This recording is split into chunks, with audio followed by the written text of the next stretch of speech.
ఈరోజు లంచ్ ఏంటో చూద్దాం రండి. మా ఇంట్లో ఇంకా లంచ్ కాలేదు, కానీ ఇప్పుడు చామగడ్డలు చూశారు కదా, అటు వేయించాలో తెలియదు, వేయించద్దో తెలియదు, అట్లు పారేయలేను, ఇటు వండలేను అనే పరిస్థితికి వచ్చింది. ఒక్క మనిషికి కూడా రాదు. 1/2 కిలో పైన ఉన్న చామగడ్డలు తీసుకొస్తే అన్నీ పోయి మీరు అనుకుంటారు నేను తిన్నాక చూపించానని, కానీ చామగడ్డ ఫ్రై చేశాను, చూసేసేయండి. మీరు కూడా నవ్వుకోండి. సింపుల్గా మామిడికాయ టమాటా కొంచెం వేసాను. పుల్లగా ఉంది పప్పు, కానీ ఈరోజు పెసరపప్పుతో మామిడికాయ పప్పు చేశాను.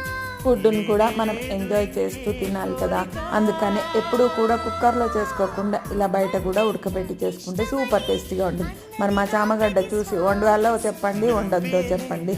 మరి ఒక్క మనిషికి కూడా రాదు. ఇంకా అన్నము మజ్జిగ, ఇంకా లంచ్ కాలేదు, వాయిస్ అయితే ఇచ్చేసాను. పప్పులోకి ఫ్రై బాగుంటుందని చామగడ్డలు ఉడకబెడితే ఎంత అయిందో చూశారు కదా. మరి మీరు కూడా నవ్వుకోండి. బాయ్, మరి సబ్స్క్రైబ్.